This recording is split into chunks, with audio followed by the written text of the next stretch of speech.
Hello there. I was combing through some books recently and stumbled across a rather curious story.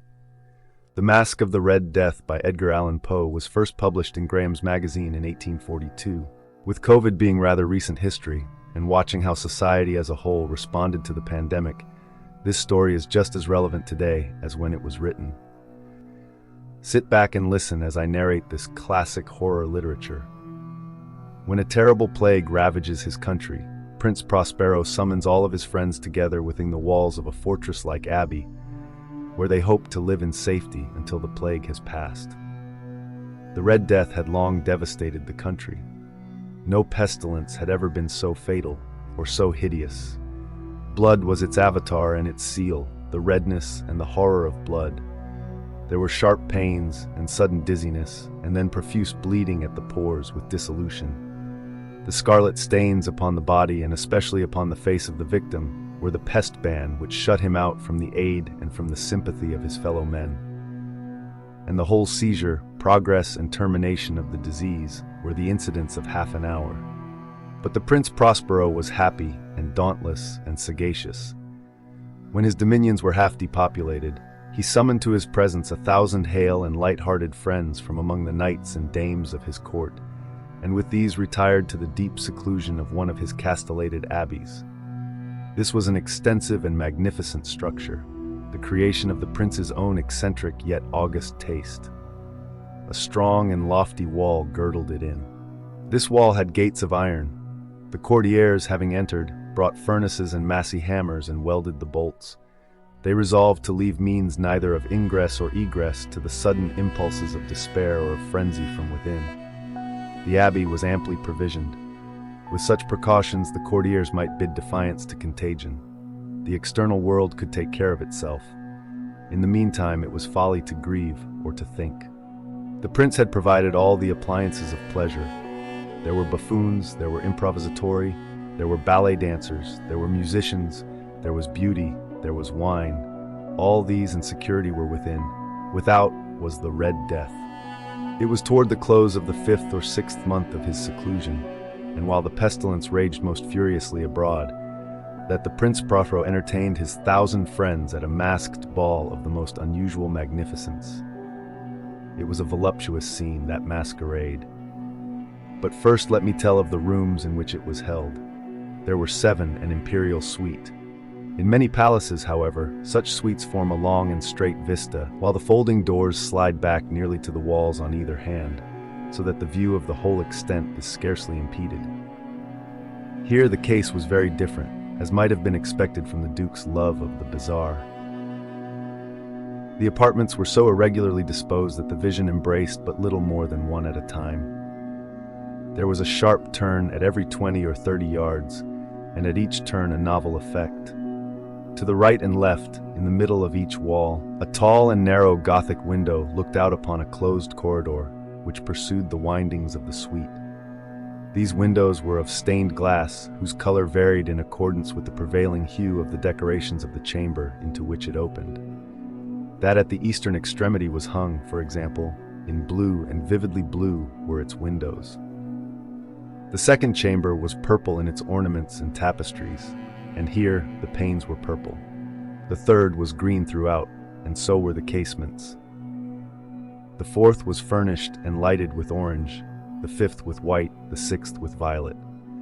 The 7th apartment was closely shrouded in black velvet tapestries that hung all over the ceiling and down the walls, falling in heavy folds upon a carpet of the same material and hue. But in this chamber only, the color of the windows failed to correspond with the decorations. The panes here were scarlet, a deep blood color. Now in no one of the 7 apartments was there any lamp or candelabrum, amid the profusion of golden ornaments that lay scattered to and fro or depended from the roof. There was no light of any kind emanating from lamp or candle within the suite of chambers.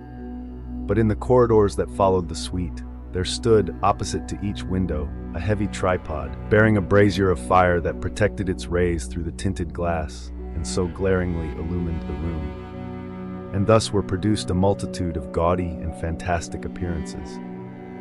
But in the western, or black chamber, the effect of the firelight that streamed upon the dark hangings through the blood-tinted panes was ghastly in the extreme, and produced so wild a look upon the countenances of those who entered that there were few of the company bold enough to set foot within its precincts at all. It was in this apartment, also, that there stood against the western wall a gigantic clock of ebony. Its pendulum swung to and fro with a dull, heavy, monotonous clang. And when the minute hand made the circuit of the face, and the hour was to be stricken, there came from the brazen lungs of the clock a sound which was clear and loud and deep and exceedingly musical, but of so peculiar a note and emphasis that, at each lapse of an hour, the musicians of the orchestra were constrained to pause momentarily in their performance to hearken to the sound. And thus the waltzers perforce ceased their evolutions, and there was a brief disconcert of the whole gay company. And while the chimes of the clock yet rang, it was observed that the giddiest grew pale, and the more aged and sedate passed their hands over their brows, as if in confused reverie or meditation.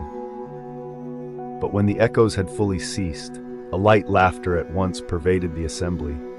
The musicians looked at each other and smiled as if at their own nervousness and folly, and made whispering vows, each to the other, that the next chiming of the clock should produce in them no similar emotion. And then, after the lapse of 60 minutes, which embraced 3,600 seconds of the time that flies, there came yet another chiming of the clock, and then were the same disconcert and tremulousness and meditation as before. But in spite of these things, it was a gay and magnificent revel. The tastes of the Duke were peculiar. He had a fine eye for colors and effects. He disregarded the decora of mere fashion. His plans were bold and fiery, and his conceptions glowed with barbaric luster. There are some who would have thought him mad. His followers felt that he was not. It was necessary to hear and see and touch him to be sure that he was not. He had directed, in great part, the movable embellishments of the 7 chambers upon occasion of this great feat, and it was his own guiding taste which had given character to the masqueraders. Be sure they were grotesque. There were much glare and glitter and piquancy and phantasm, much of what has been since seen in Hernani. There were arabesque figures with unsuited limbs and appointments. There were delirious fancies such as the madman fashions. There was much of the beautiful, much of the wanton, much of the bizarre, something of the terrible, and not a little of that which might have excited disgust. To and fro in the 7 chambers there stalked, in fact, a multitude of dreams. And these, the dreams, writhed in and about, taking hue from the rooms, and causing the wild music of the orchestra to seem as the echo of their steps. And anon, there strikes the ebony clock which stands in the hall of the velvet. And then for a moment, all is still, and all is silent save the voice of the clock. The dreams are stiff frozen as they stand, but the echoes of the chime die away. They have endured but an instant, and a light, half-subdued laughter floats after them as they depart. And now again the music swells, and the dreams live, and writhe to and fro more merrily than ever, taking hue from the many-tinted windows through which stream the rays from the tripods. But to the chamber which lies most westwardly of the 7, there are now none of the maskers who venture, for the night is waning away, and there flows a ruddier light through the blood-colored panes, and the blackness of the sable drapery appalls, and to him whose foot falls upon the sable carpet, there comes from the near clock of ebony a muffled peal, more solemnly emphatic than any which reaches their ears, who indulge in the more remote gaieties of the other apartments. But these other apartments were densely crowded, and in them beat feverishly the heart of life. And the revel went whirlingly on, until at length there commenced the sounding of midnight upon the clock. And then the music ceased, as I have told, and the evolutions of the waltzers were quieted, and there was an uneasy cessation of all things as before. But now there were 12 strokes to be sounded by the bell of the clock, and thus it happened, perhaps, that more of thought crept, with more of time, into the meditations of the thoughtful among those who reveled. And thus, too, it happened, perhaps, that before the last echoes of the last chime had utterly sunk into silence, there were many individuals in the crowd who had found leisure to become aware of the presence of a masked figure which had arrested the attention of no single individual before. And the rumor of this new presence having spread itself whisperingly around, there arose at length from the whole company a buzz or murmur, expressive of disapprobation and surprise, then, finally, of terror, of horror, and of disgust. In an assembly of phantasms such as I have painted, it may well be supposed that no ordinary appearance could have excited such sensation. In truth, the masquerade license of the night was nearly unlimited, but the figure in question had out-Heroded Herod, and gone beyond the bounds of even the prince's indefinite decorum.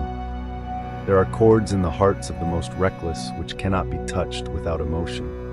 Even with the utterly lost, to whom life and death are equally jests, there are matters of which no jest can be made. The whole company, indeed, seemed now deeply to feel that in the costume and bearing of the stranger, neither wit nor propriety existed.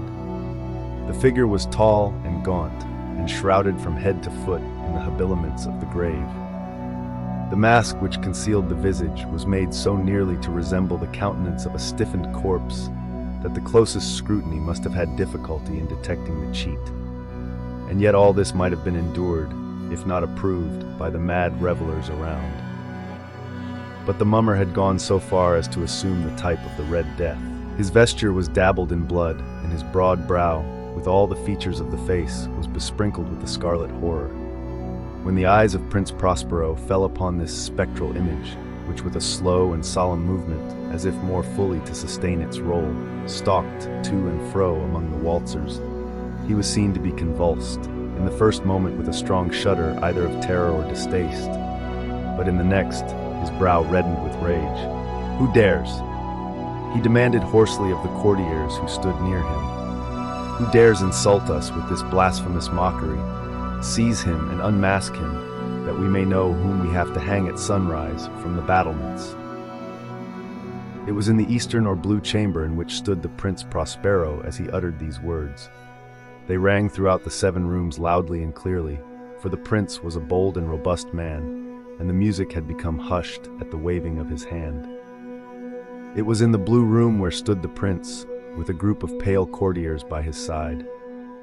At first, as he spoke, there was a slight rushing movement of this group in the direction of the intruder, who at the moment was also near at hand, and now, with deliberate and stately step, made closer approach to the speaker.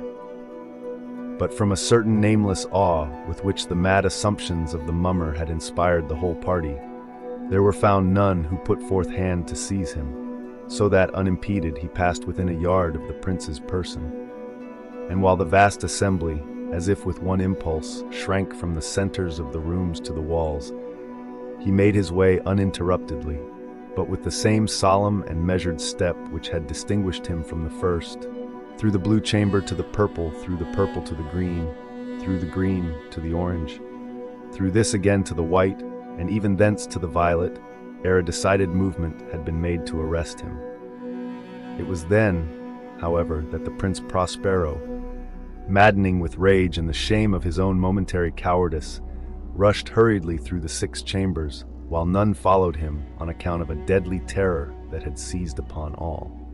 He bore aloft a drawn dagger, and had approached in rapid impetuosity to within 3 or 4 feet of the retreating figure, when the latter, having attained the extremity of the velvet apartment, turned suddenly and confronted his pursuer. There was a sharp cry, and the dagger dropped gleaming upon the sable carpet, upon which, instantly afterwards, fell prostrate in death the Prince Prospero.